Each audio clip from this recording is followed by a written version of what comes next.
No? Hey there, food fans. Welcome back to the Food Podcast with me, host Melissa Reagan, my co-host with the most, Chef Steven Gonzalez.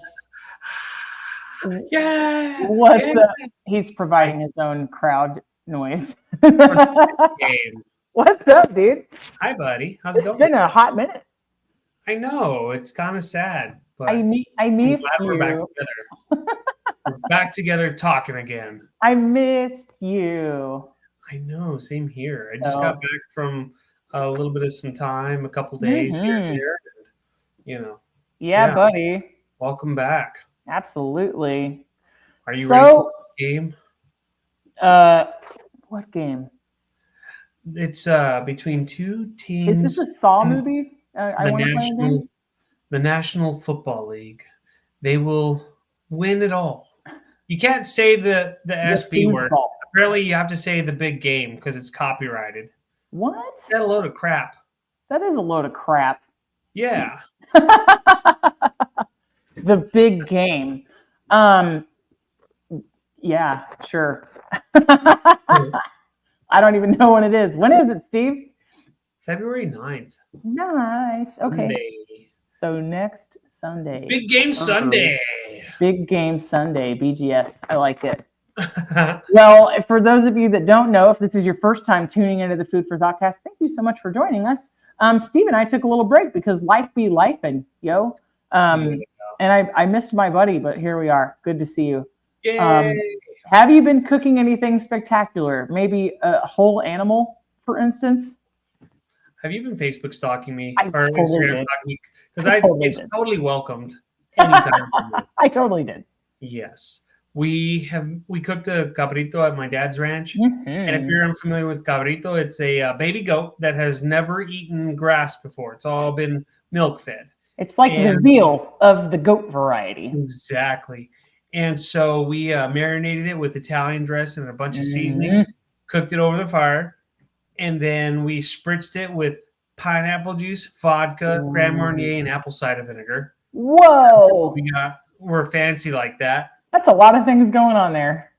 Oh my goodness, you have no clue. It was good, man. And then we finished it in the oven. Oh. Yes. So, without any context, Steven had texted me that he was maybe you were field dressing a deer, or you were near a dead deer somehow, right? Yeah. I didn't have any context, right, except for that's what was happening. But then the picture showed up, and I was like, "Did you like skin an entire deer and put it on a spit? Like, what's happening right now?" And I had to look a little bit closer to figure out what's going on. I was like, I mean, I've never whole roasted a deer before. I'm not saying that it couldn't be done, but it's definitely a choice. So in the South Texas culture, that's what we do, and it's fun. But this was my first time ever doing it, and so it was cooking and whatnot, and parts of it were cold that were not directly above the flames and all that. So I just took it upon myself to break it down, finish it in the oven, and then wrap it in tortillas, and it was divine. That sounds so incredible. I love goat so much. Every now and again, there will be some, gosh, for lack of a better word, I'm sure that it's basically stew meat, which would come from the legs mostly, but like the ham of the goat, if you will, like the kind of thigh meat, for lack of any better term. It's just no better way to describe it. But for every once in a while, it will go on sale in a local Walmart. Kind of a frozen chunk type deal, and I love making curry with it. So yum. Yeah.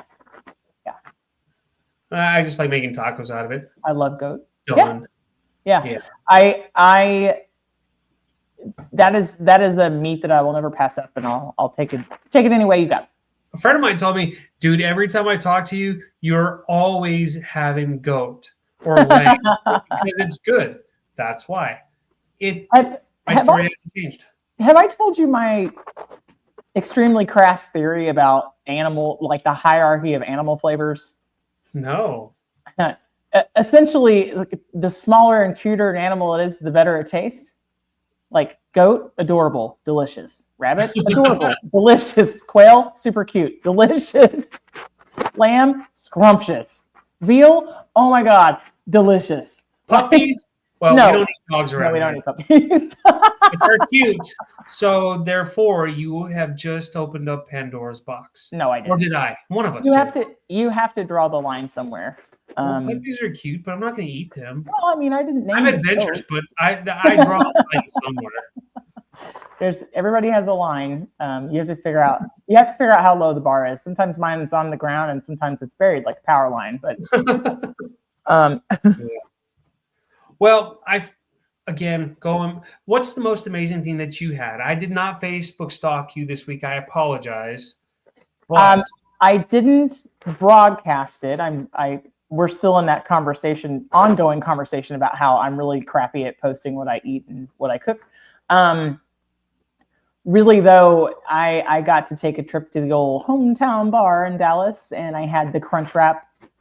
I've been missing it for months, and I couldn't think of anything better. It's really, really good. But I got the Crunch Wrap sub lamb. Okay, I can live with that. Yeah. Yeah. Yep. That was probably the most amazing thing in recent memory. Truth be told, I've been eating a lot of ramen. Work has been crazy town. I found this new ramen that it's not new to anybody else. It's newer to me. I've known of its existence, but hadn't bothered trying it. I think it's comes in at like 29 cents more than the stuff in the package, like the Moroccan, not Morocco, the country, but Maruchan. I'm going to say it wrong and offend somebody. Yeah. Right. So fancy. This is a brand called Chef Wu, and it's 20 grams of protein per cup of ramen, and it is in a cup, so you can fill it with boiling water. You don't have to dirty a pot, essentially. But I've been taking all the veggies out of my freezer and the bulk cooked ground beef and jazzing it up and coming in at a bowl of kind of like ramen-esque, noodles with 40 to 50 grams of protein. So that's what I've been doing. Nice. Yeah, I like it. Wouldn't be mad at it. So I wouldn't be either. Using up what I have, making my way through the fridge. And I couldn't help myself. My very kind friend Melissa, who watched the boys while I was out of town, she couldn't eat everything that I had left for her, so she portioned up and froze it, which was really nice of her. So I was just kind of munching on some French onion pork chops and eat some veggies, and so yeah, it's been good. Nice. Well, that's good. So going back to this thing called football. The foosballs. I've been waiting for this for a while because I have not. Who's playing? Do you even know? Your birds. ELGSES Eagles. The Eagles. And the Chefs. The Chiefs. Well, I should like them because it's close to saying the Chefs, but no. Yeah, I literally don't have anything to lose their game. But it's Food Town against Food Town. And let's take football out of the equation, because even then, Eagles fans and football fans alike have been comparing nothing but Philadelphia stuff to food. So for example, me wearing my Saquon Barkley jersey, which I'm very proud of, by the way. It was a gift to me from one of my bosses. But I was watching this interview, and this guy was like, oh, yeah, the Eagles picked up that guy, Saquon Barkley. And now I'm like, oh, good Lord. Szechuan broccoli. I'm even finding shirts that say Szechuan broccoli with his jersey. I'm like, okay, it's stupid, but I need one of these shirts. Hey, if somebody has a food play on your name, you've made it, right? Especially something as delicious as Szechuan broccoli. I would crush a Szechuan broccoli. Man, it sounds incredible. If we take the football out of the equation, can we call it food ball? Food ball? You hate it? That's a good idea. You hate it. No, I don't. Food ball. Yeah. Super exciting. I'm already full thinking about it though. It's Girl Scout season. Oh my goodness. Wait. You can't hunt Girl Scouts. Let me just back this sentence up. I got super excited. It's Girl Scout cookie season. I don't even know where Girl Scout cookies live, and I don't own a gun. I'm just kidding. I didn't even put one and one together in this one. I was just like, oh yeah, it's time. Tis the season to eat the cookies. Anyway, apropos of nothing, that's what I'll be eating for dinner after we get done recording this podcast. Nothing like a good bowl of diabetes. A little diabetes. I would lose a toe for some tagalongs, just saying. So, anyway. You've been hanging out with me too long. Maybe so, but I'm not mad at it. That stuff, man. Huh? I like it. That's what I typically say. I'd lose a toe for that. I'd lose it. Is it worth losing a toe? I don't know. I might. Right. You got 10 of them. Yeah. All right. City against Food City. We've had Super Bowl episodes before, right? Yeah. So last year we talked about chicken wings and this and that. Yeah, we talked about like the most popular foods to eat while you watch the game. But now you got to put the Food City with the city against city, Yeah. And it's a tale of 3 cities. Do you know why? Technically, yes. Yeah. Because it's the city of Philadelphia against the city of Kansas City in Missouri. Missouri. Not Kansas City, Kansas. Uh-huh. And then KCMO for the win. And then what? KCMO for the win. Kansas City, Missouri. No. For the city. I don't care about football. Stop. Calm down. Like you're messing with me. Calm down. I'm trying to get number 3. Go. Don't tell me how to live my life. I'll do it. Oh yeah. So wait, where was I going? Okay, so yeah, Philadelphia versus Kansas City. Go Eagles. You almost messed with me. I almost said go Kansas. But hey, if anybody wants to just sound like that. My favorite cities ever. NOLA, New Orleans, Louisiana, arguably one of the most iconic food cities in the United States. Arguably, right? There are several greats that are ranking up there, but yeah, you have a tale of 3 great food cities. Steve, where are we going first? We got to go with the Super Bowl champs, the Eagles. All right, Philadelphia, cheesesteak capital of the world. Cheesesteak capital of the world. It was invented by Pat Olivieri of Pat's King of Steaks in 1930. A traditional cheesesteak usually has a choice of cheese. Could be provolone, American, or what is it, Steve? American, provolone, Whiz.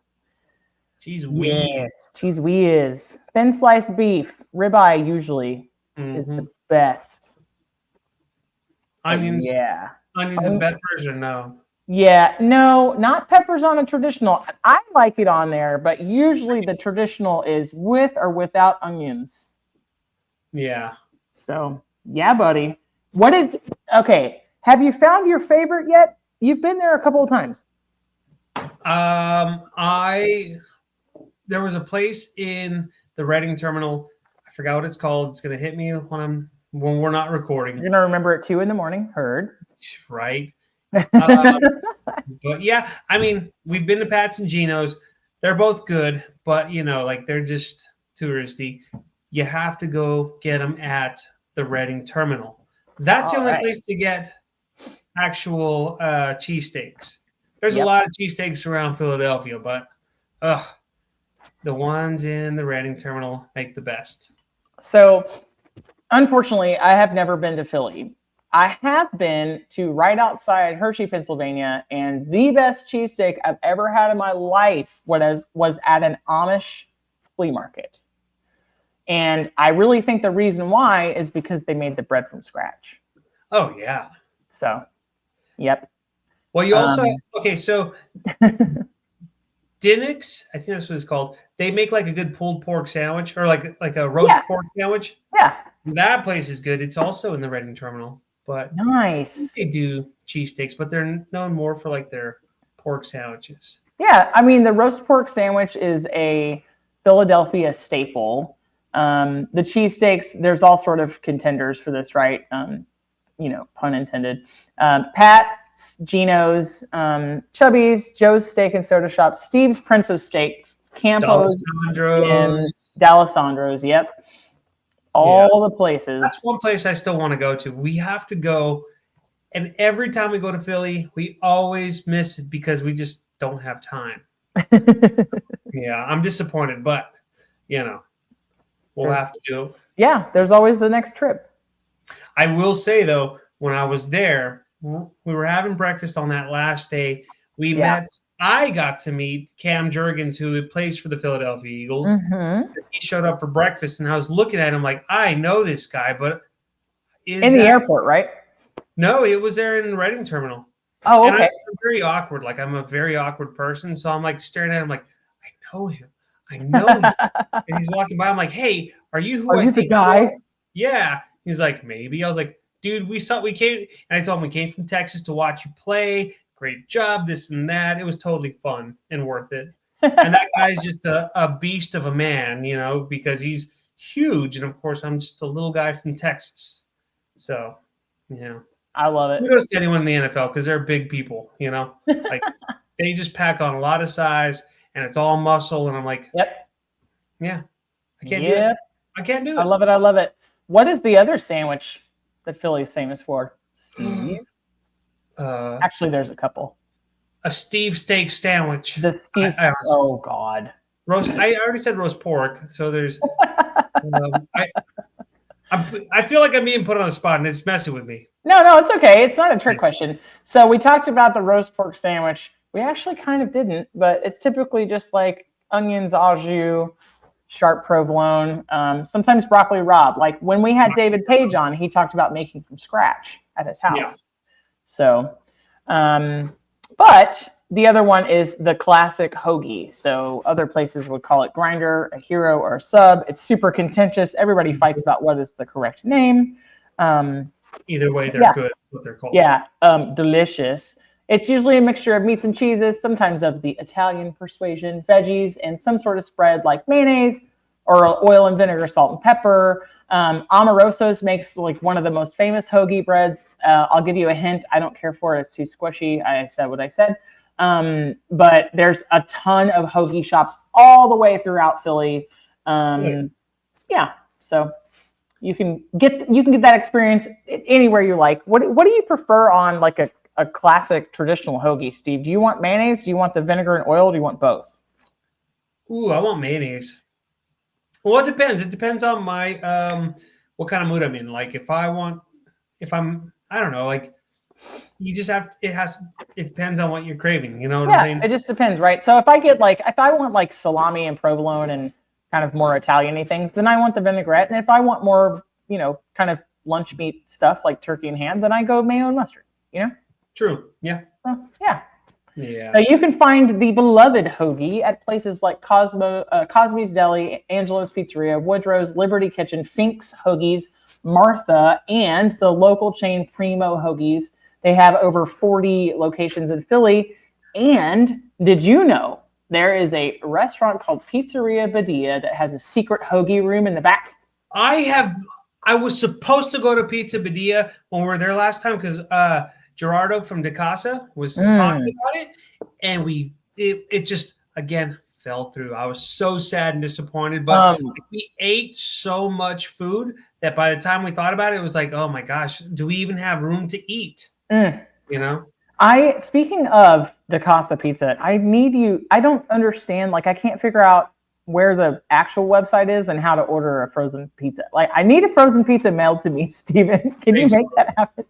Facebook. Okay. Got it.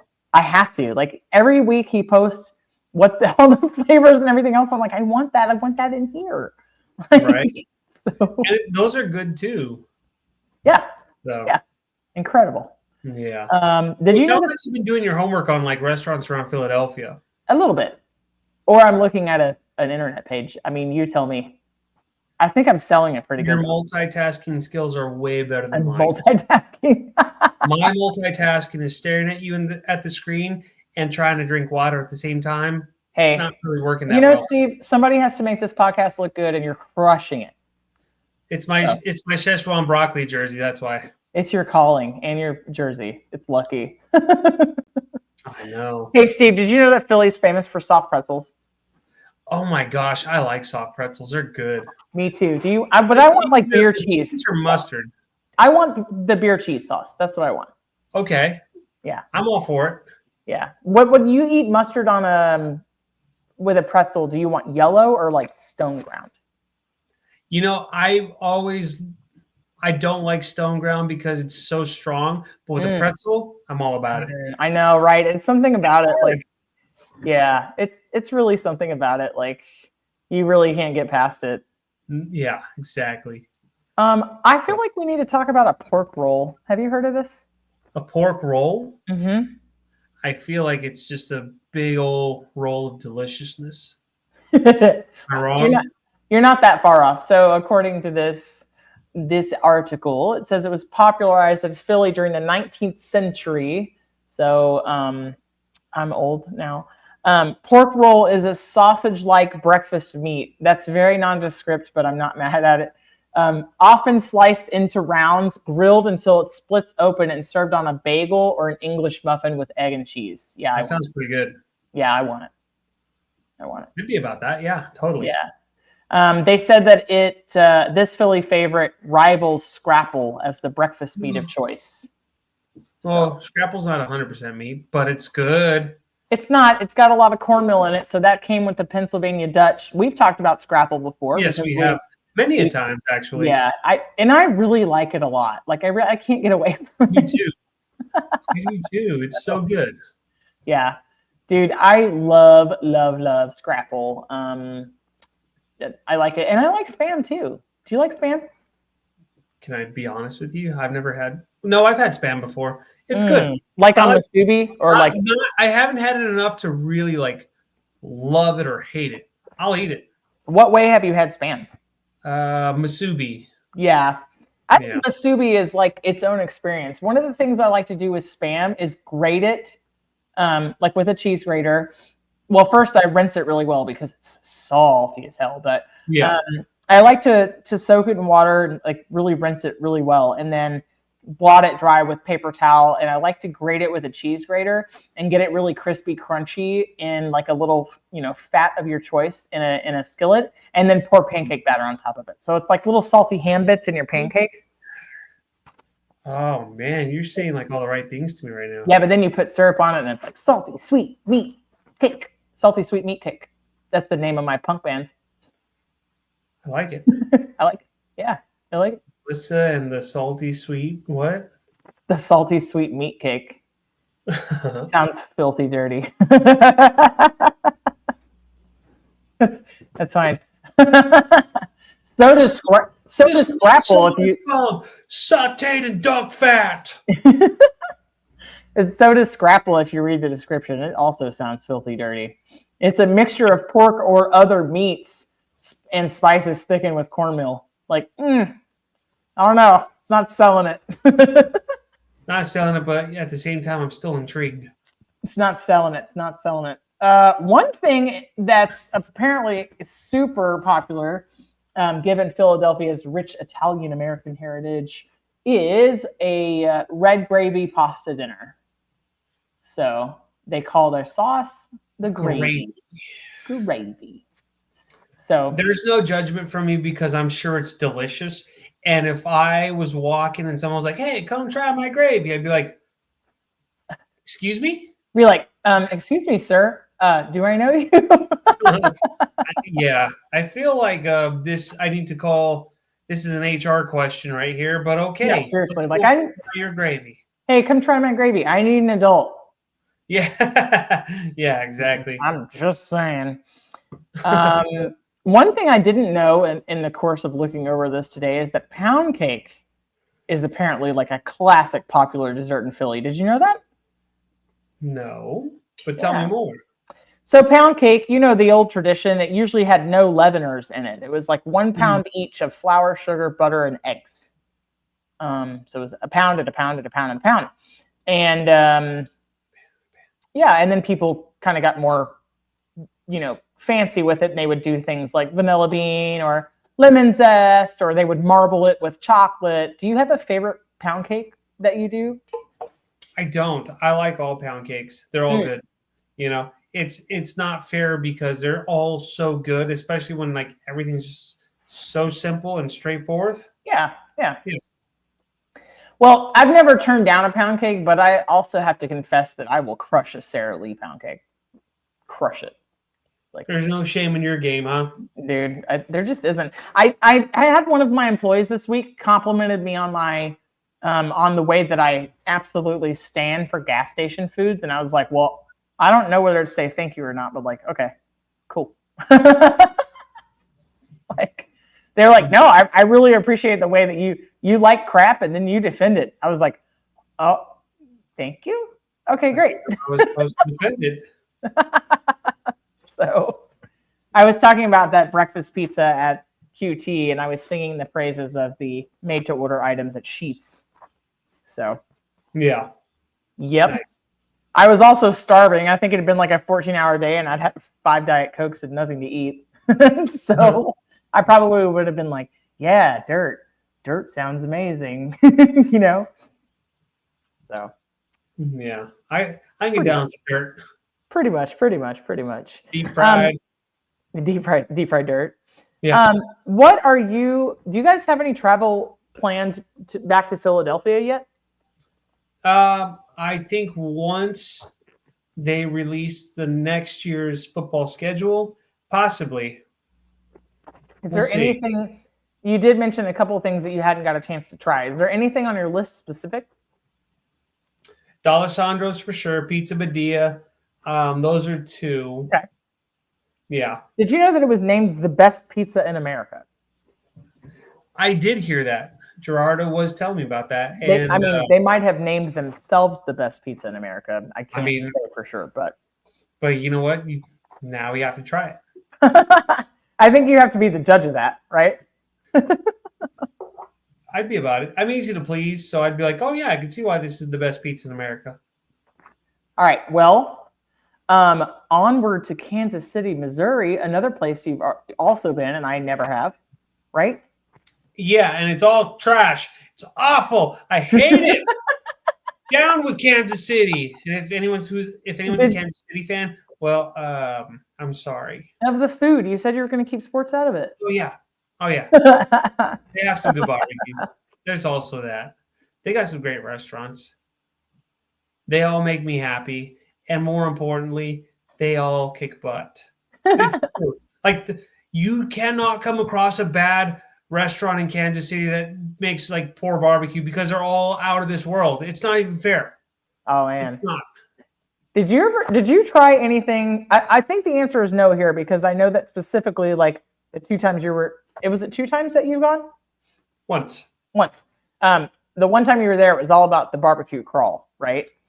Yeah, we had our own barbecue pretty much crawl. You had your own like itinerary, which I totally respect that. But apparently in Kansas City, there is a specialty called a cheese slipper. Have you heard of this? No. Tell me more. Tell me more. Apparently the cheese slipper is so popular it sells out at Fervor Bakery every time it's stocked. And so I assume that's daily, but apparently it is sharp cheddar cheese, aged white cheddar, and cheese curds that get folded and added into whole wheat bread dough. Like, you had me at cheese and bread. I mean, I don't really know what else there is to say, but like that sounds cheesy bread's good. Cheesy bread is good. It must be something insanely good. So if it's a cheese slipper, like, do they put it on your foot and you eat it off your foot? That's kind of weird. I kind of want to Google, like, where does the... Hold, please, while I do the research while we're recording the podcast. Yeah.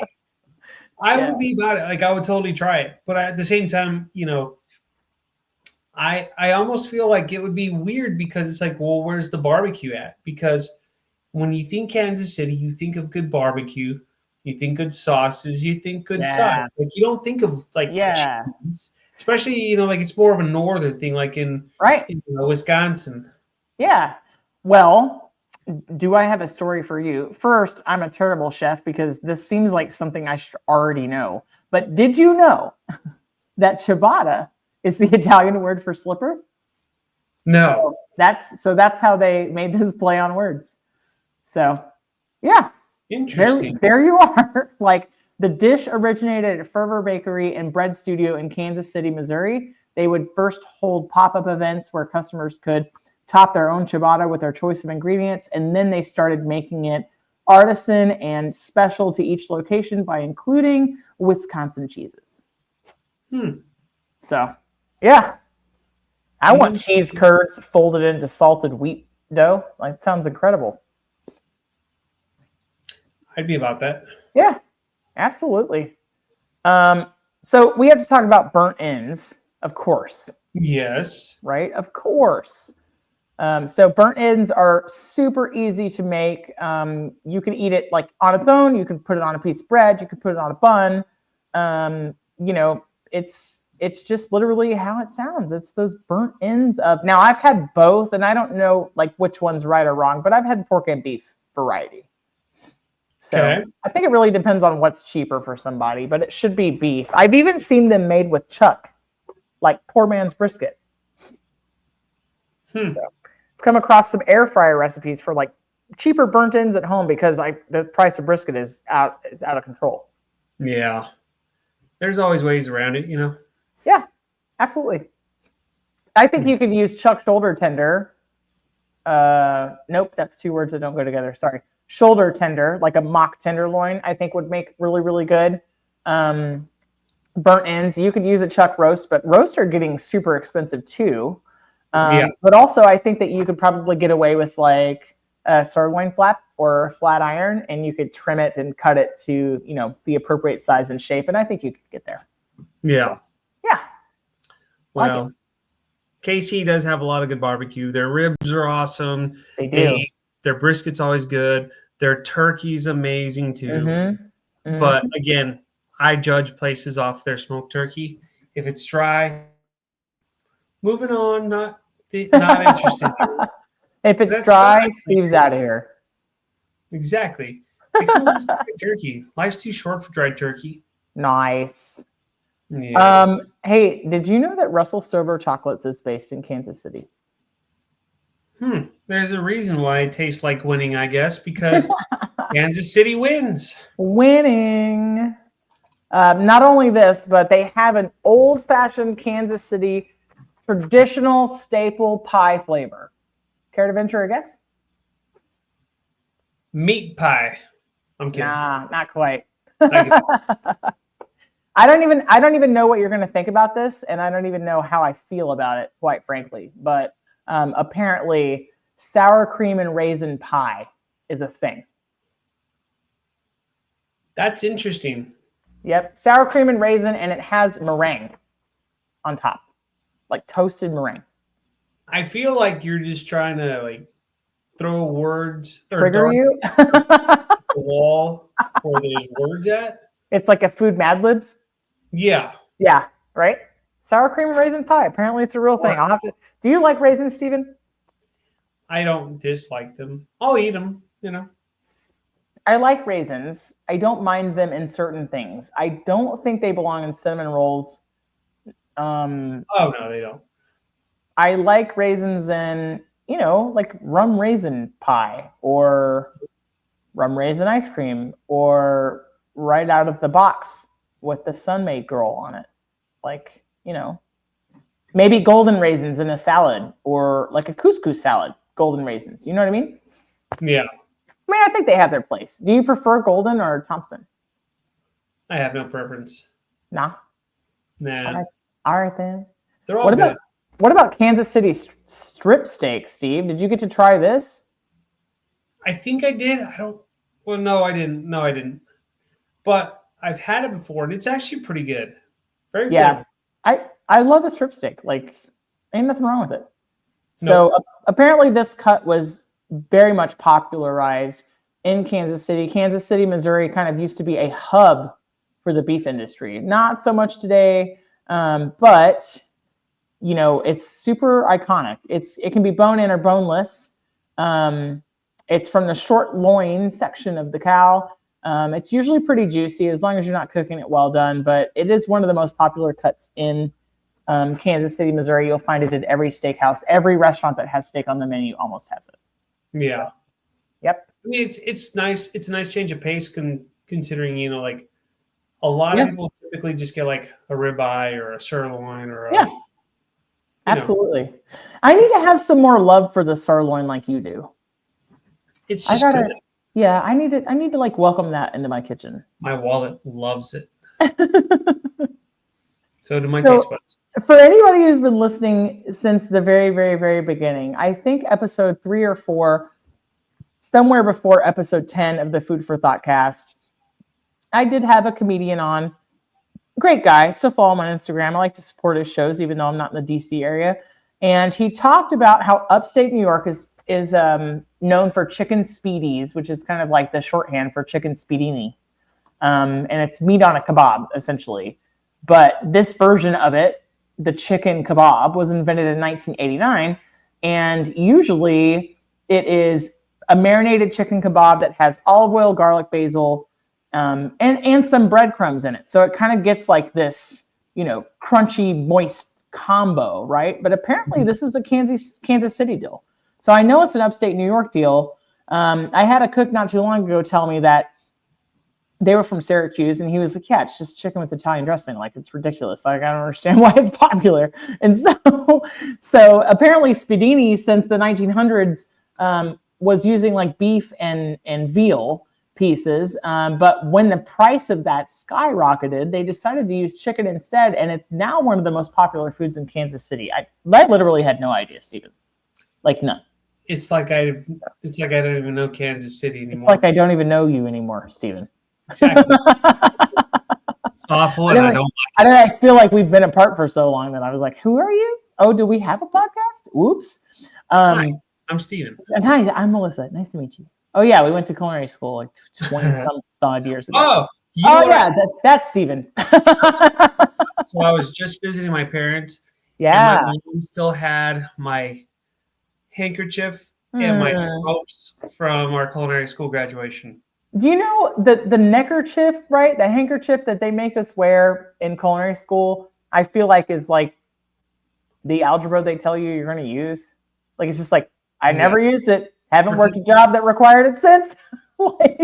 I'm not wearing that silly handkerchief because what the freaking Pillsbury Doughboy, man? Like, I don't sweat like a pig. That's what an undershirt is for. What do you say? Huh? I just associate those two. Like, that's why you have to wear it. That way you're not sweating. I don't know. I just felt super bougie in mine, but it was kind of silly. And that's what an undershirt is for if you're sweaty. I don't know. Like, that's weird.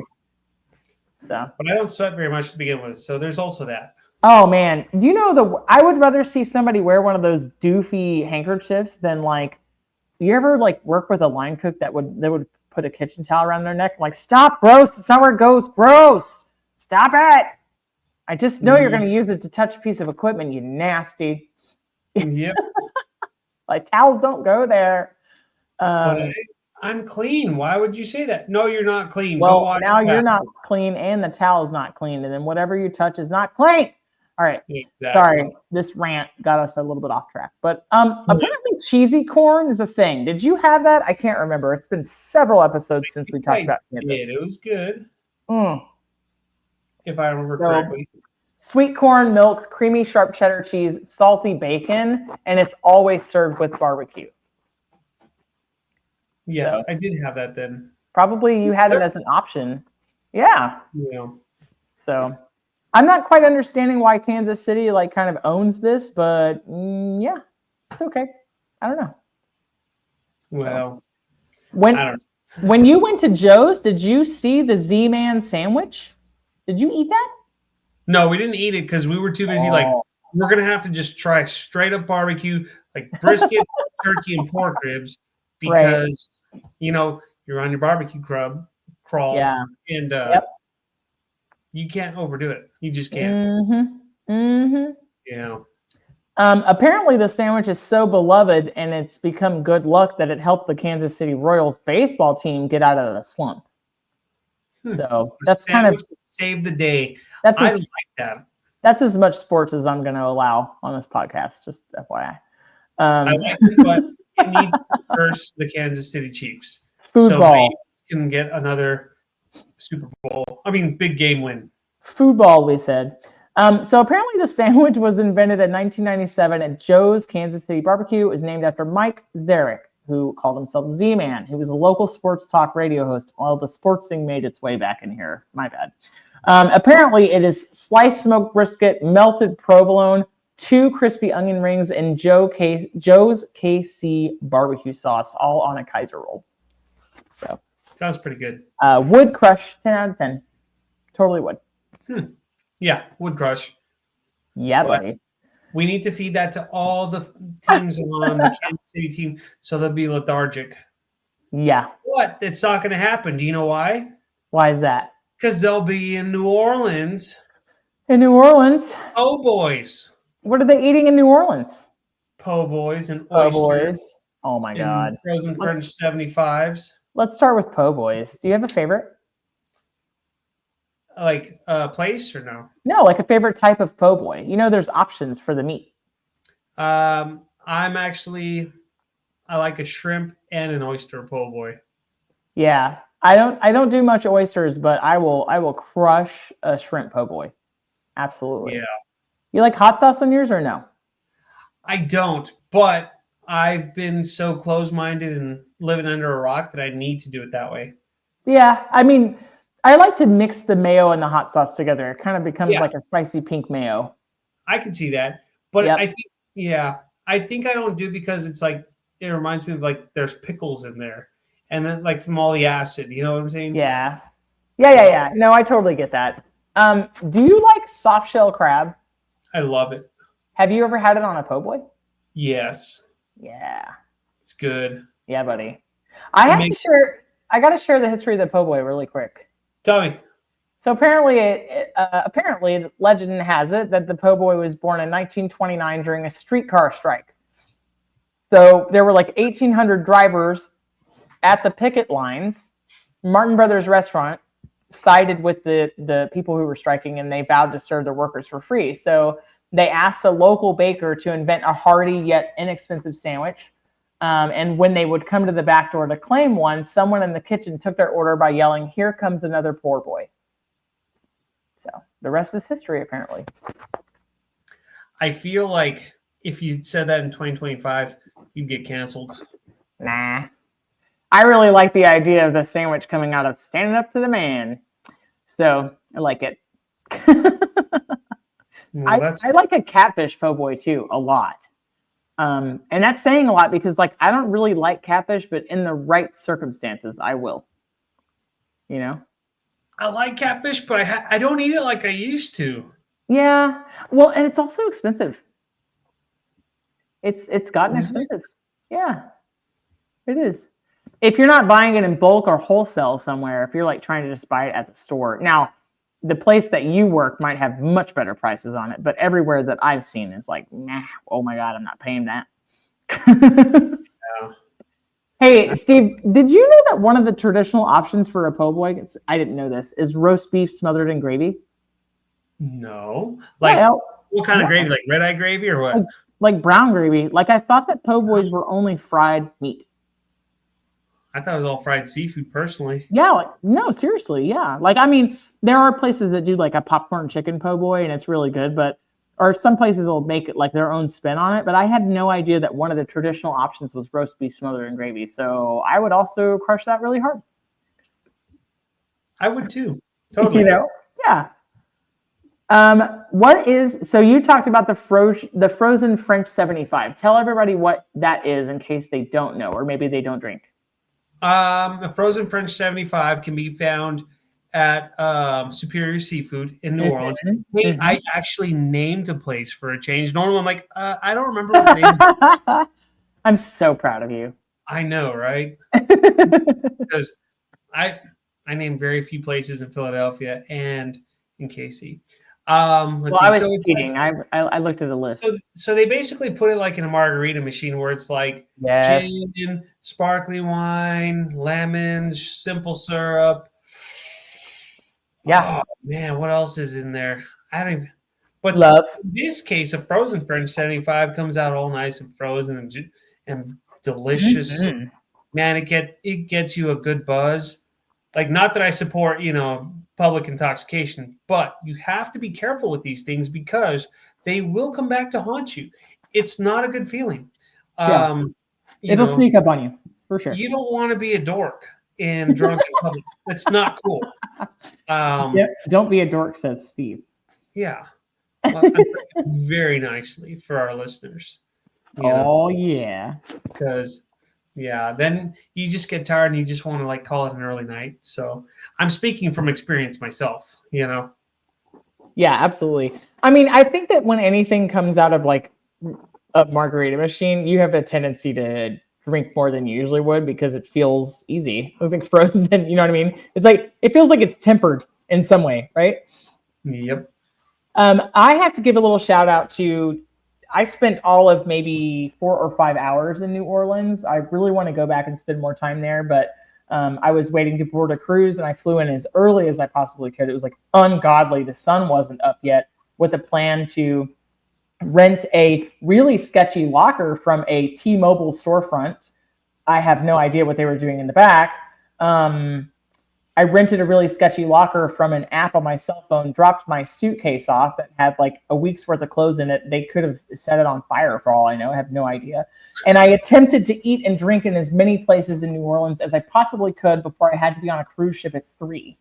Fun fact, this was during post-COVID phase 2, and I failed to realize and read the fine print that I needed a test before I went on the ship. So not only was I like fairly inebriated, like I wasn't in the mood to have a Q-tip stuck in my nose. So it was like a really fun time trying to board this freaking cruise ship.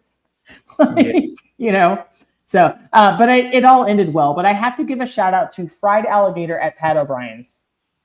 I had a hurricane and fried alligator. O'Brien's is a good tourist spot, and they do not suck.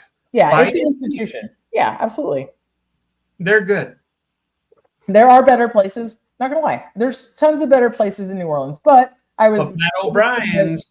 Yeah, it was kind of like a when in Rome, do as the Romans do, and I mean, hopefully your empire doesn't collapse or whatever, but do as like eat as they do, right? And so fried alligator there was incredible. I had shrimp and grits for breakfast at a different place. I was once able to eat much more than I am able to now. So I could do a crawl and not pace myself and also not feel like crap at the end. I have to be more careful now, but it was really, really insane. Now, I have to ask you, do you have a preference between gumbo, etouffee, and jambalaya? Do you have a favorite that you prefer out of the 3? I prefer gumbo. Totally. Nice. Do you like it really, really dark or more on the light side? I like it a little bit darker, like not real dark, but I like it dark because you get all that flavor. Yeah, it's talking like a milk chocolate type deal in the roux, like milk chocolate. Okay. Yeah. I like the roux quite dark as well. I don't do a ton of rice with mine. I kind of just like it as a soup and less of a meal, if that makes sense. Yeah. So. Yeah. Yeah. You know what would go really good hand in hand? Big old bowl of gumbo with a Philly cheesesteak, not barbecue. I mean, I'm just saying. Well, because hold on. Wait. What winners do. They stick together. Winning foods stick together. Winners stick together. I feel like we have to backtrack and address the cinnamon roll and chili thing.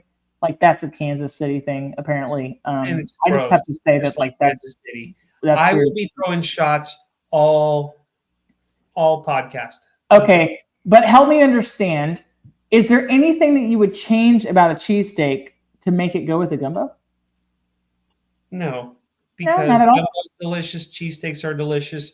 They technically don't go hand in hand, but if it supports my ELGSES win, then right. I really, really love gumbo, but I think I'm an outlier because I have worked for and with people who say tomatoes don't belong in it. And I like it in mine. Like, do you have a preference? Like, I'm not opposed if they're in there by any means. Yeah. But sometimes I don't want seafood gumbo. Sometimes I want like land lovers, like chicken and sausage. So a friend of mine does chicken and sausage gumbo, and it comes out really good. really And he's just doing it because like that's what he grew up with, you know. nice. So a lot of people are like, "Oh, you got to make that gumbo. It takes a better part of a day to make good gumbo." Of course, they use a much thicker accent than what I could ever do. My buddy, if there's alcohol involved, he can make a damn good gumbo in like 30 minutes. Well, you know, It should take a lot longer than that, but I don't know what he does, but he does it. And it's you have good. to give a shout out to the original, you know, Food Network celebrity, the original, like the godfather of New Orleans cooking, Emeril Lagasse. He used to say that you needed to make your roux a 2-beer roux, meaning like you would drink 2 beers in the time it took to make your roux correct. You know, like it takes time. Good things take time, you know? Yeah. So if that's what you got to do, then that's what you got to do. But yeah, red beans and rice. Are you a fan or no? I would eat them. Yeah. Do you eat much beans, Steve? Because I know you're always trying to be like carb conscious, or maybe. It depends on my mood. Like I like red beans and rice. They're good. Yeah. Do you do like a sausage in here? Just to try it. Yeah. Oh yeah. Yeah. That's good. I would order it just to try it. You know what I'm saying? Like, give me a small side of red beans and rice. Yep. You know? Yep. So I know that you're not a huge fan of pickles, but you're making your way there. But do you like olives enough to like a muffaletta? I've had muffalettas before. They're good, but they're not my favorite. Why? Because of the overload of brininess, you know? Of the brine, yeah. And I do like olives, but, you know, maybe it's also because the last time I had a muffaletta, I was in my 20s. So I was still kind of getting into it, you know? Yep. So I'm a little overdue for it. Well, I think that like the cards are kind of stacked against you because usually it has like jardinera and capers and pickled, like it's like pickled all the things. It's like the anti-Steve witch, you know? Like, but yeah, that's a really hard one for you. If it was a flat out pickle sandwich, I'd be like, no. But yeah, I don't mind all that. I think, yeah, buddy. Well, hey, listen, like, do you have special food plans for the game this year? What are you doing? So I actually just got me some deer meat. Nice. Because in South Texas, that's what you do. Mm-hmm. Nothing goes to waste. And so we'll probably do some venison backstrap. We'll be going to a friend's house who's a huge Kansas City fan. And he's a good friend of mine. So all the trash. So no fist fighting. So when he kindly asks me to leave, you know, no, it's all in good fun. It really is. We'll probably go over there. We'll make some backstrap. Nice. Maybe some kebabs or something. I'm not too sure. But no chili? Huh? Chili. Well, if I do chili, it's going to be like the shoulder or like the leg that I use. I'm not using that backstrap. Well, no, of course. No. That backstrap is prized. I mean, it's essentially like the tenderloin of the deer. Like, I know better. Man, I'd have a lot of people upset with me on that one. So it's going to be backstrap carne asada. I'm kidding. Backstrap chili is like $40 a bowl. We're like the most bougie venison ever. Now, go ahead. No, I was going to say, no, we'll go to his house and we'll watch the game, have some fun. Nice. And we'll be responsible adults. Nice. Because I got to work the following day. So, responsibility. Responsibilities. SPONSIBILITY. You know what it means to me. Yeah. Responsibility. It means paying bills. It means don't get too drunk. Paycheck. Yeah, I've grown rather fond of paying my bills, so I'm going to eat. Yeah. And I'm going to go home. You're going to eat, drink, and be adjacent to Mary. That's it. Yes, exactly. So, yeah. That's it. What about you? Are you going to do anything? You know, honestly, like I do not keep this Super Bowl Sunday holy. I had no idea when it was until we sat down to talk just now.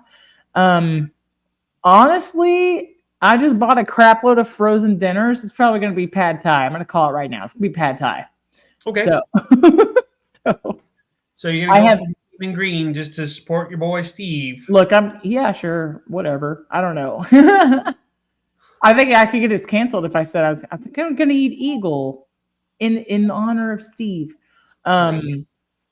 But yeah, like I'll play the. Do you have a tiny violin background music right now? I don't know anybody. Nobody's invited me to anything, so I don't have a Super Bowl party to go to. Exactly. So probably gonna sleep, my guy. That was a pretty big violin. It's a pretty big violin for sympathy, but I so appreciate you. So, hey, Steve, it was really good to see you again. It's always good to see you, my friend. I miss you. I hope you have a wonderful game day. I hope your team wins the foosballs. Me too. That'd be lovely. Because if they don't, I'm going to have to suffer or hear about it for a while. If they don't win, then I'm going to be kindly asked to leave. Very kindly asked, with a lot of patience and a lot of lip biting. And then... We love you, but you gotta go. Hey, listeners out there, I know that you love Steve, but you don't want mopey Steve for the next couple weeks. So if you pray to a higher power, just ask him if the Eagles can win. We appreciate it. And if you feel like we want to know what you all think, what you all are going to be cooking, are you going to be following the KC versus Philadelphia food battle?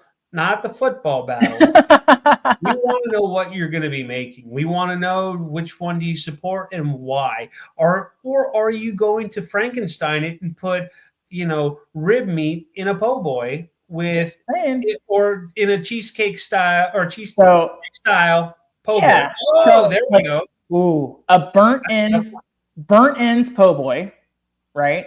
Yeah. With red gravy etouffee. I think I just made 3 states mad. With broccoli. With broccoli. Oh, gross. Oh, man. That's solid. I don't like eating broccoli raw on its own. Don't put it in a sandwich. God. Same. All right, Steven. Well, have a great week. I'll talk to you soon. Hey, you too. All right. Bye.